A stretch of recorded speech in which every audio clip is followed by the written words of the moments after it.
Hey, Chica. Welcome to the Lovelda Show, Women of Power podcast, the show where women share their personal power tools, the techniques, strategies, and ways of being which have enabled their business and life success. I'm your host, Lovelda Vincenzi, a female speaker, mentor, speaker, and event host on a mission to unleash authentic, powerful female voices onto the world.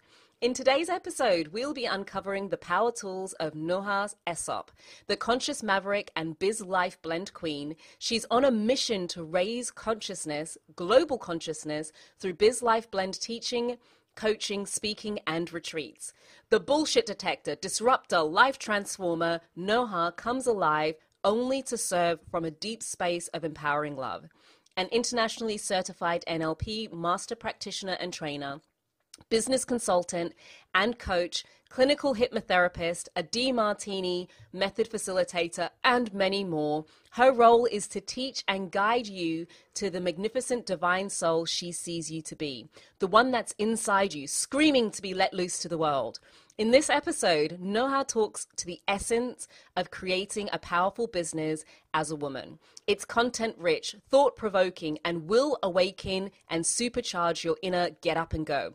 Remember, all links shared in the show can be found within the show notes, and there's only one way to ensure that you get your regular fix, and that is to click that subscribe button right now to make sure that you get updates as soon as a new show is added. Now, I feel like that might be quite enough for me for now, so let's get on with the show.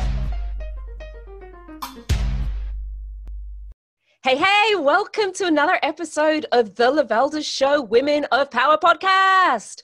Thank you guys for listening. This is really cool. Like, I'm so buzzed about this. I'm calling it like girl chat. Like, we're going to call it the girl chat session where us girlies get together and really talk about business, like not just business, but business and life and what makes things like what makes us successful.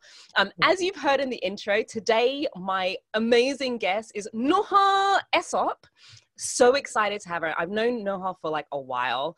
I've seen behind the scenes of what she does with her business, the conscious business maverick. I'm gonna let her explain what that is.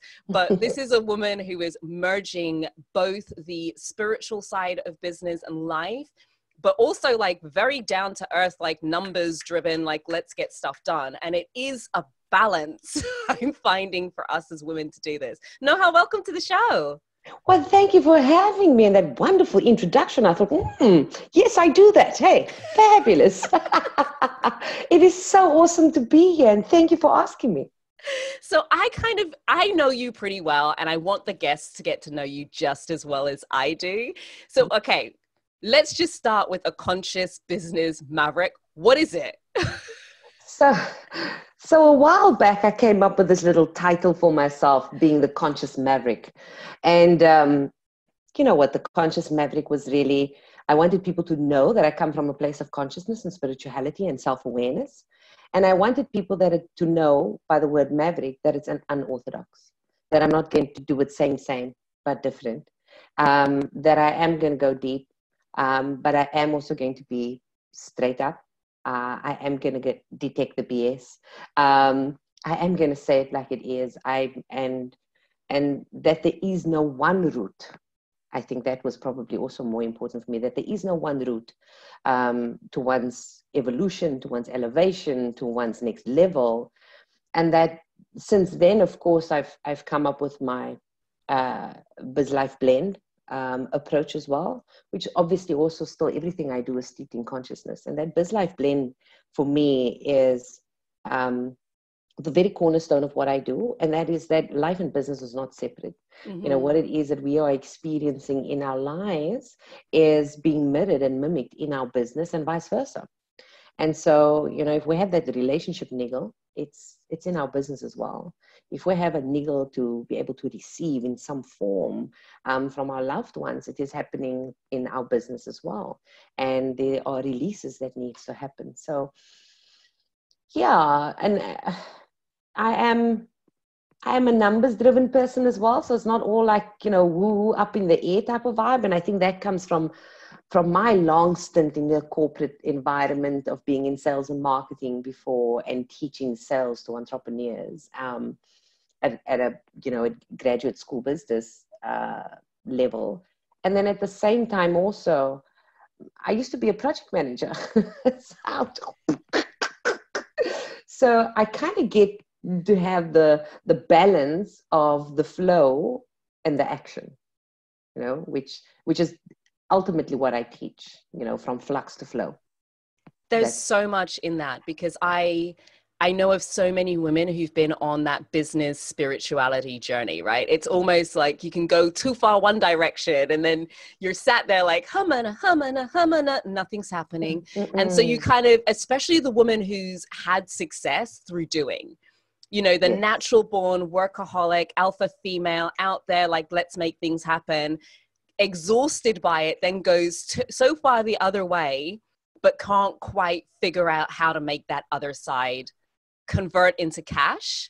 So it's good. And sometimes you find these spiritual teachers who are steeped in spirituality, and there's nothing wrong with that. I don't want nobody messaging me telling me there's something wrong with being steeped in spirituality. I'm all about that. But don't necessarily have the same, it's very much related to your personal self, and the translation of that to your business, you kind of got to work that out yourself, and that could be a bit frustrating. No, it can be frustrating, but the way I look at it, though, always, and that's a brilliant point, Lovelda, is that I look at it as you didn't start a business out of nothingness. You know, you birthed something. Mm-hmm. And as when we birth something, there's life to it, right? There's life in our business, and part of who we are is in that life of that business. Your spirituality cannot be split up from your worldly. You know, you don't go into a space of worship, for example, and say, oh, hold on, I'm gonna let go of my material life here. The one is because of the other, and the other because of the other. It's just as simple as that. You don't separate yourself. You are one whole person. So for me, I find that spirituality, consciousness in and of itself, self-awareness is deeply steeped in our business. And it helps us move and shift ourselves from that hard, you know, as you described it now, that make it happen, the alpha, you know, I was like, if it's to be, it's up to me type of vibe. God, it's exhausting. Been there, done that. Yeah, it's like snap, right? Been there, done that, exhausted. And also, how addicted aren't we to the martyrdom of that? I did it. Look at me. Yes, the validation. Give it to me. You know? No, we don't need that. You know? And again, anything that we seek on the outside is inherently already in the inside of us. So when we're seeking the validation on the outside, when we're seeking the pat on the back from the outside, it is us that we need to seek it from first and foremost, because it's already within us. It's not outside of us. Anything that we're seeking outside of us is going to cause us to go down a pathway of constantly waiting for someone else to do it for us. Love that. Absolutely love that. And I love that piece about spirituality not necessarily meaning that you step away from worldly things. Because girl, if there's one thing I know about you, you like your luxuries. Ooh, how I do, my darling. Yesterday I had a 2-hour spa day because I can. You know, and yes, I love to travel, and I love good food, and I love luxury. Again, because I believe wholeheartedly that the universe in and of itself is abundant. It is constantly showing it to us through nature. And we are the direct replica of the universe in motion. And so I'm never going to say, oh, I can't have that. That's too much for me. No. How is it too much for me if I'm a replica of the universe? The universe is constantly expanding, and so am I. And it's expanding in every possible way, including abundance. And so therefore, I have an expectation of expanding in abundance. And I live according to that. I want to ask you, I'm gonna. What is the distinction between religion and spirituality? Because I know you have both. Yeah. And I know that sometimes what can happen, especially when somebody's quite religious, is that can be felt like, well, I have spirituality because I have religion. Are they the same thing, or is there a place perhaps for both of them to coincide? They coincide. They are definitely not the same thing. That much is for sure. I always say that, you know, spirituality and the religiosity is, they're related, but they are not together, and they are not the same, right? Religion for me is a personal choice. It's a faith-based, you know, structure that people choose, and some people don't choose, and that's okay. And I think that's okay part is the part of the spirituality. Whatever it is that you choose is up to you.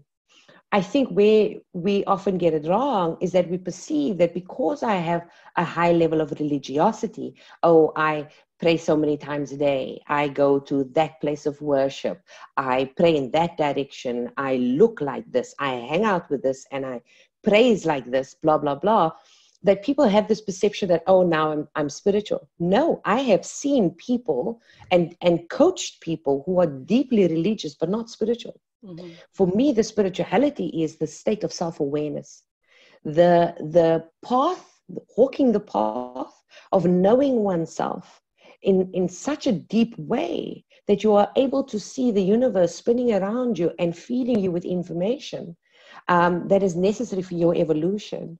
There's a Sufi saying that says, to know thyself is to love is to know thyself is to know thy Lord. Mm-hmm. And to love thyself is to love thy Lord. Non-denominational, because I could change that Lord part into the universe, into the greater source, into the light, whatever that may be. For me, that is the big thing. Your spirituality is something that's supposed to take you down the path of knowing yourself and loving yourself. That is so key for anybody in business, right? Like, absolutely, we're going to make mistakes sometimes, or somebody's going to say something that's just going to get under our skin. And it's understanding, well, why is that particular thing getting under your skin so much? Or why are you not picking up the phone and making that phone call? Like, what's going on there? And that to you is the spirituality side of things.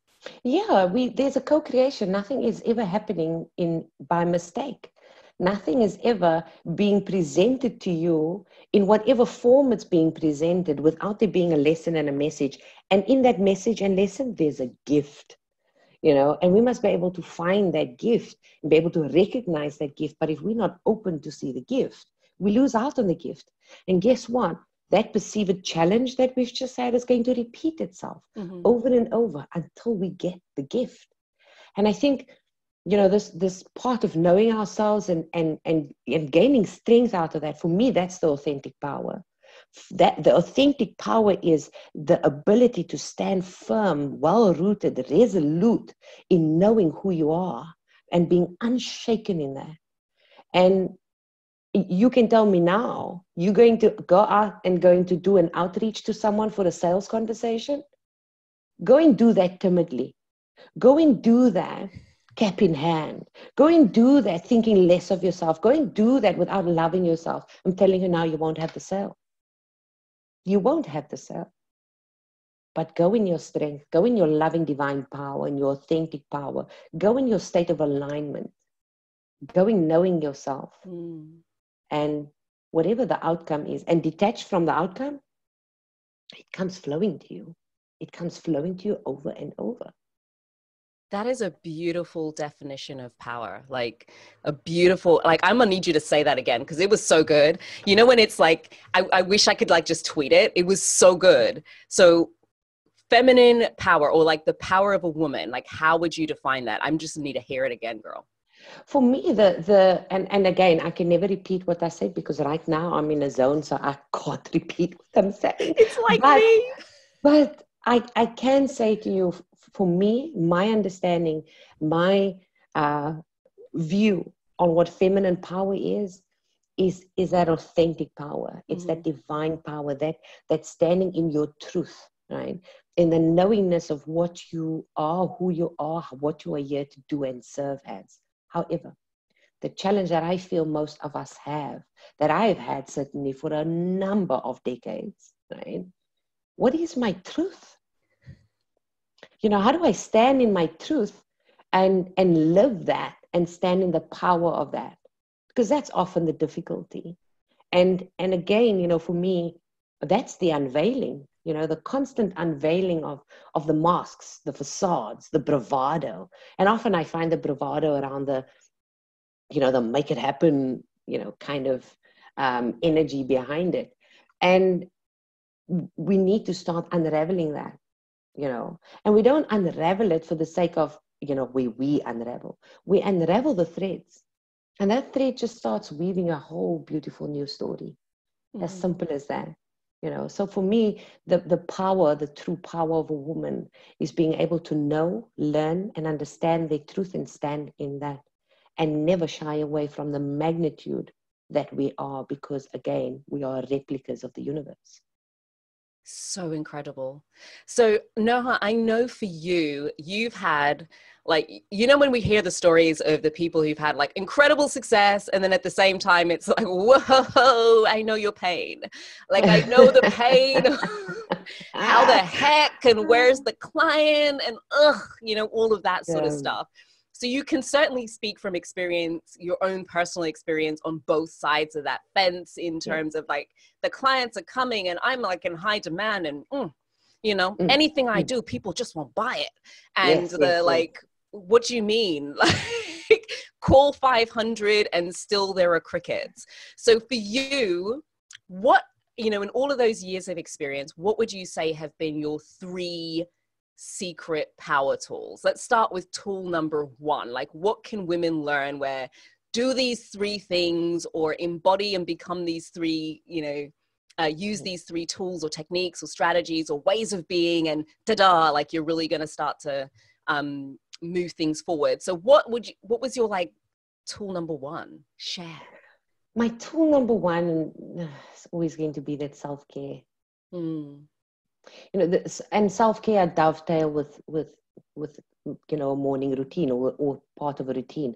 And again, I use that word routine very flexibly, because I'm not rigid in it. It's not the same every day. But I do take a hell of a lot of time out for myself.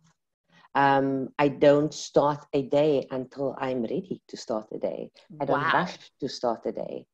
I don't wake up unless I feel that I'm rested, right? Yeah, there's going to be days that's going to ask for quite a lot to do, right? But even then, you know, I'm asking my mind to take it slower rather than pushing and rushing, right? So for me, the first tool is self-care. And self-care means to me that it's not just about the massage and the pamper. Although those are nice. Those are nice. It's fabulous. I mean, you know, I go once a week, right? But it's that time out in that place of inspiration. For me, it's nature, you know, any forest or ocean will do. It's that time out of going out to consciously enjoy that cappuccino. It is the time to journal. It's the time to write. It's the time to cry. And it's okay. It's the time to allow myself to be vulnerable to whatever is coming up. You know, it is the self-care of knowing that if something is that I'm doing in my life that isn't inspiring to me, to delegate it. It's not mine to do. It's causing me misery and heartache. So why am I doing it? Who am I trying to prove this to? So that's all part of my self-care, where I'm acutely aware of what is inspiring to me, and what is it that my soul and my body and my mind wants. So, I love that. I know my journey. So I'm like a professed like workaholic. So for me, when somebody would say self-care, I'm like, yeah, sure, when I get a moment. Like when I have a moment to do it. But so what helped me in terms of turning that around to make it a priority? Firstly, I just thought, well, I remember somebody saying to me, surely when you're tired, you're just not as effective. And I thought, my logical mind can get on board with that. Because the same thing that took me half an hour is now taking me 3.5 hours to do. And that doesn't make any sense. Whereas if I just slept for an hour more, I'd still end up with more time at the end of it. Right. And then the second thing was actually, it's the time to think. So some people think of self-care like this, almost like an additional, how do I put it? An additional nice to have. when we've got time to pamper, etc. But actually, to me, it got to the space where it was a critical component of my business, because if I'm in it all the time, there's just things I'm not seeing. And I'd find I'd just go on a long walk and I'd be like, I remember I was walking once, and I was having this cash flow like crunch. I mean, people are familiar with it. It was just a case of the invoices just weren't kind of coming in the right amount of time. And only because I went for this walk, I remembered there was an invoice that was overdue. By the time I came home, the money was in my account, right? But if I was sat there working the whole time, I probably would have just forgotten. So it's having that space to sometimes solve the problem with ease, because you're not forcing it. You just step away from it for a bit, come back to it, and then you go, oh shoot, that's right. I actually have 2 invoices that are overdue. If I just prod them, that'll be cash flow solved. But I was so busy doing things that I've forgotten. I think I actually forgot to send one of the invoices, was part of the problem. She paid it straight away. Problem was solved by the time I got back home. It was a very profitable walk. And don't we just love those?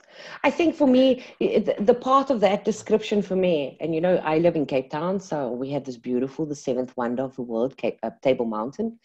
And I always look at the mountain and I think, from where I'm standing, I can see the whole mountain, right? But when I'm standing right up against the mountain, I can only see the parts that is in front of me, right?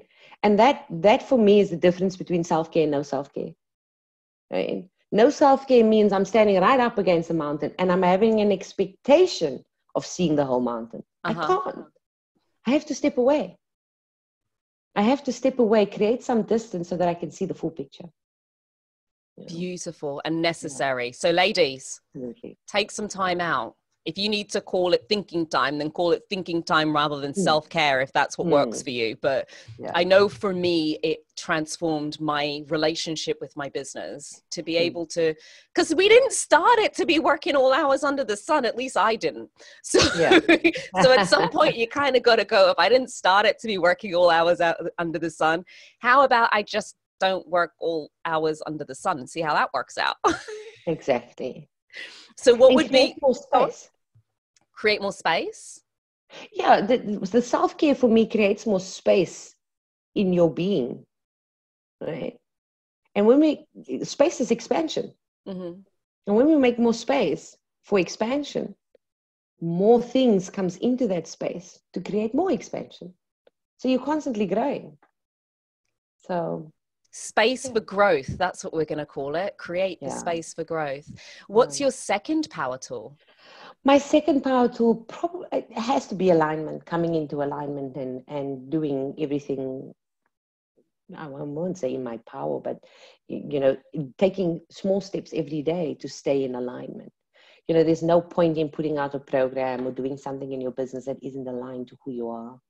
And what do you define as alignment? Because there'll be some people listening to this where this idea of kind of spirituality, they'll be like, this is a whole new language. What the heck does this woman mean when she says alignment?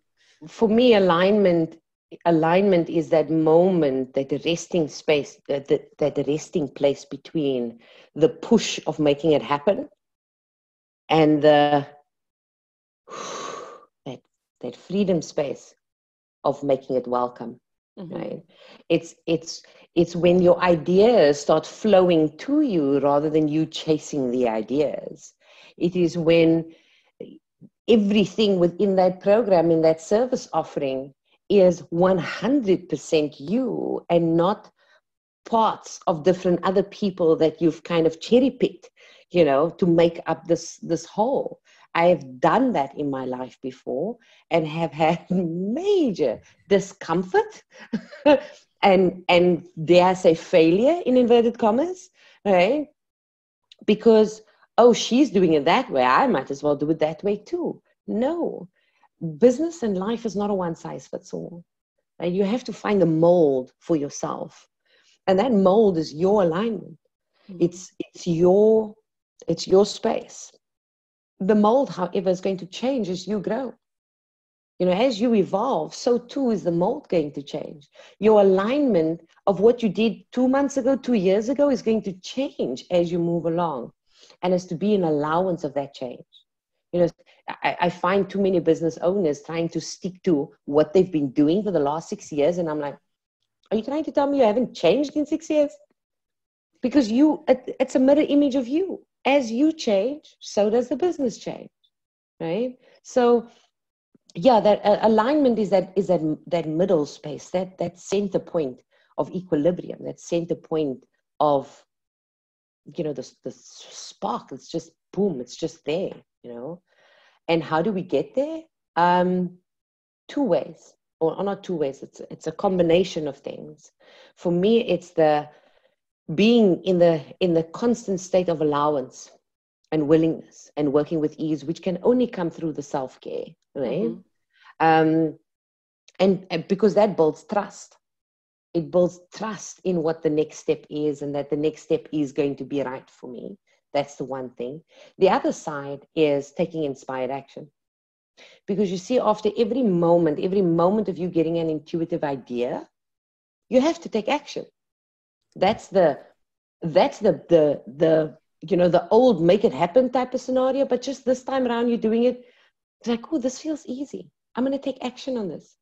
Most people assume that there are days on different days of the week that you have to take inspired action. No, moment by moment in your day, you have to take inspired action. So, and it's taking inspired action towards that beautiful intuitive idea, which brings you into alignment. I love this idea of kind of inspired action. I know how I've experienced like misalignment with my clients. It makes me giggle, right? So we'll be doing a piece of work and it's that idea of wanting to create something new. And I'll be sitting there going, but babe, this is working. Like this thing over here, like you're getting those sorts of speaking gigs really, really easily. No, I want to go and create a program. But why? Because these gigs are going to be so easy. Like, exactly. Why? You know, so sometimes, and I know for me, I don't know if it was that it took me a while to be okay with, actually, I can acknowledge and be excited that something was really easy. Like, I want it to be easy, but if it came easily, I was like, I didn't work hard enough for that.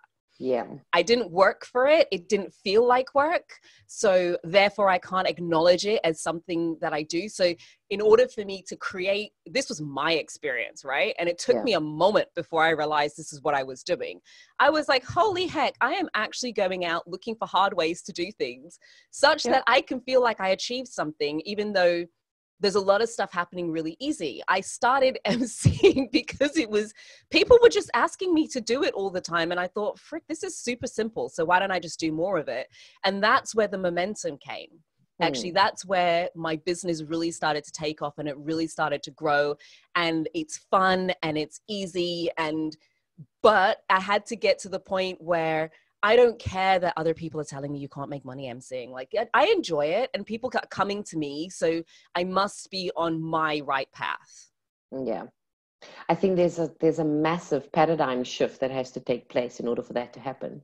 You know, because we've been conditioned and programmed in such a way to believe all this time that it's only hard work that pays off. If it looks easy, then it wasn't hard work. Yet the reality is that the hard work is in you doing the work on yourself. Mm-hmm. That's the hard work. It doesn't need to be the grind, the daily grind every day.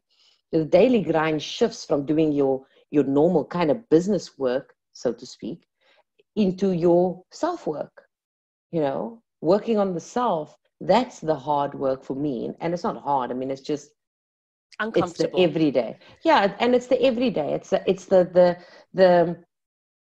the thing one has to do every damn day of your life. Mm-hmm. Else you're not going to get the results in all facets of your life. That is incredible. And tip number 3, like I'm sitting here, I'm like, damn, this is good. So number 3, people are probably like, we're not at 3 yet. No, girls, we got one more to go. One more to go. So my third power tool is trusting my intuition and showing up. Ooh. Yeah. It's for me, and it took, as you would say, it took a minute, a couple of minutes to get to know and trust that inner voice, you know, and try to discern between, is that my lower monkey mind, you know, that's wanting to keep me safe, or is that my higher mind? And the higher mind, of course, my intuitive center, that place that speaks to me first and speaks to me bang center from my heart, is the thing that I trust the most. And I needed to learn through discipline and not so much focus, but more discipline and practice to, one, listen to that intuition and follow it up by action, right? Mm-hmm. And that action normally was about showing up. So from the business aspect, of course, showing up meant that I'm all over social media. You know, there's not a day that there isn't a post. There isn't a day that, or a week or two, that I'm not having a live broadcast in my group. And there isn't a month that goes by that there isn't a free training happening, because I'm constantly showing up. Mm-hmm. And it's not a task for me anymore. It's not a task for me at all, or a chore in any way. It's about, this is my gift that I feel that I've been gifted with, and it's my responsibility almost, with the mission that I have, to share it. And I share it as much as I possibly can, knowing also from a marketing perspective, people need to know, like, and trust you before they're going to buy from you. So, you know, it all ties in. The more I'm teaching, the more I'm giving free value, and the more the value is good, the more people are buying, you know.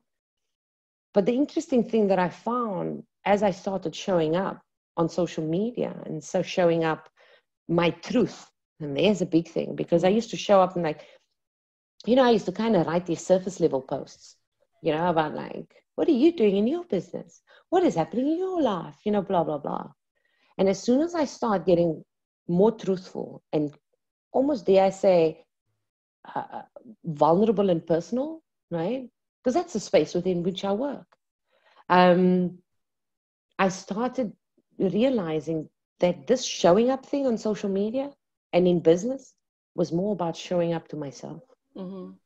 It became an act of showing up for myself, because nothing that I could put out in social media was something that I didn't deal with just before then. Mm-hmm. You know, so most of the time it was, I just dealt with this. Oh, let me write about this, right? From an experiential perspective. And then also say, this is how I've dealt with it. This is what I've done. These were the results of it.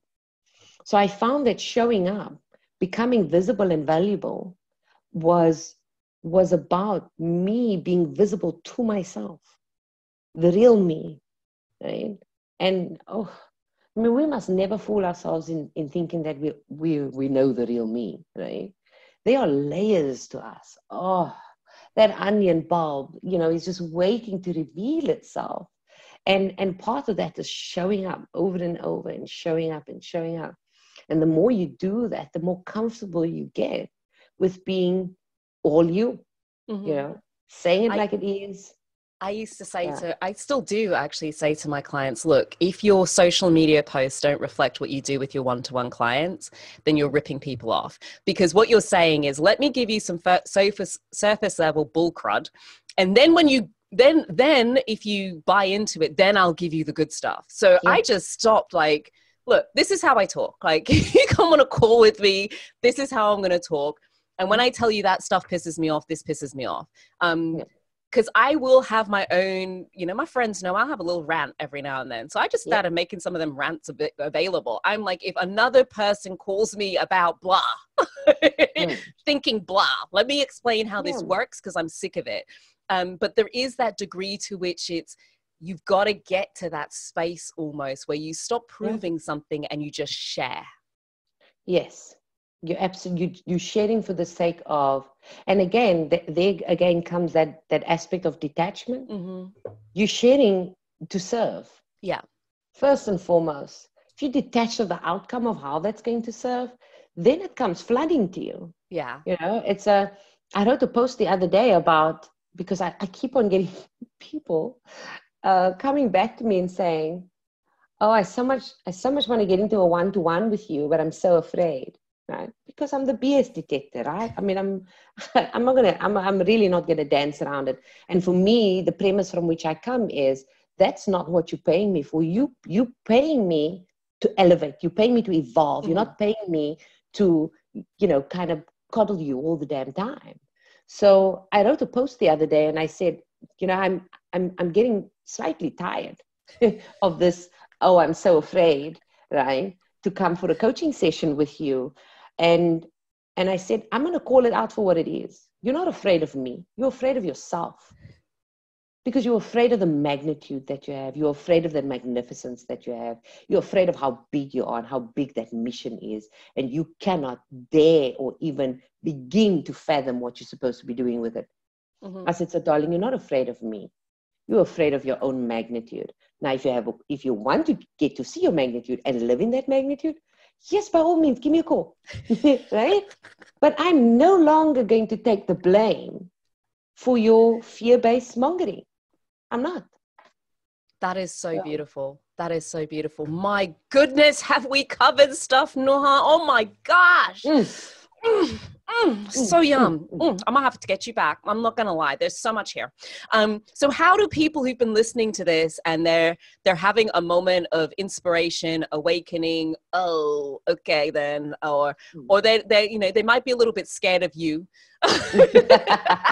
And then they must remember my final words. They're remembering, but they still want to just kind of dance around a little bit more until they can, find that inspiration, that the confidence or the courage, that's the word, the courage within themselves to take that step further. Where do they find you? And trust me, folks, everything that she's about to say will be in the show notes, so you can just scroll and find them there, whether you're on YouTube. If you haven't subscribed, firstly, and you've listened this far, like, you better hit that button now, because there's so much more where this is coming from in this season. There's like 40 episodes in this season. So, hit the subscribe button. You don't want to be missing any of this. But how do people stay in touch with you? Well, I'm all over social media besides Twitter. I just can't get myself to do so few characters. But yeah, I'm on Instagram, Facebook. I'm mostly on Facebook, to be honest. Noha Essop, and of course my page is The Conscious Maverick. And then my group, the Mucking and Phasing Royals. That's my Biz Life Blend group in which I do all of my teachings. That's where I really do the teachings in the group. We are a wonderful community. We call it the Castle of Consciousness. So yeah, come and join us there. Please do. So check the links. I'm doing that thing again. Like, if you're listening on a podcast and you're not on so the video is on the YouTube, I'll remind you, but I'm doing that thing again where I'm like pointing my fingers down and people are going to be like, what are you pointing at? Doesn't matter what platform you're on. Just go and check out the links and make sure that you join and stay in touch. I mean, I've known Noha for it's been like 12 months, maybe a bit more than that. Incredible, life transforming, absolutely life transforming person to be around, and absolutely what we need more of. So do stay tuned, subscribe to the channel so that you can make sure that you're getting updates on everything that's going forth. Remember not the world-class female speakers. Crikey, you can join my group as well, which is called World-Class Female Speakers. Great place to be for anybody who's speaking, looking to get on more stages. Like Noha, I'm a no BS person, so I'm not hiding nothing. Like, I'm going to tell you what it's going to take, and I'm going to tell you if you're ready, right? So jump in there. I do lives and content in there. And furthermore, if you are looking to get on stages, not sure where to start, the Female Speakers Conference is at the end of this year, 27th of November. You want to get your ticket, get them as soon as possible while the early bird is open, or early bird, late bird, mid bird, blind bird, I don't care. Just get your ticket, because we are going to be rocking it. We're bringing all kinds of experts from within the industry, marketing, sales, PR, speaker insights in terms of how the industry works. Like, if you're serious, don't be scared of me. Just like, don't be scared of Noha. Just find a little bit of courage, buy the ticket, get there, and let's make this happen. Noha, what is your famous last words for this show? I'm going to let you wrap it up. Ooh, my famous last. Yeah, I think, it's so often we shy away from our power, and we shy away from the magnitude of who we are. And we think that, I'm going to dim my light. I'm going to make my power smaller so that it's comfortable for others. And I'm here to say, don't do that. Don't create comfort for others. That's their job. Right? You being as big as you are, it's not intentionally discomforting for others. That's their issue. I am, however, going to say, in addition to that, don't shine your light intentionally in someone else's eyes, but do shine a light for the path of someone else so that you can lead the way. So never be afraid of your power. Never be afraid of your magnitude of your light, and live in that, because you are a replica of the divine source. I got chills. I don't really know what else to say. Subscribe to the channel for the next episode. You can tell I'm like zoning out now.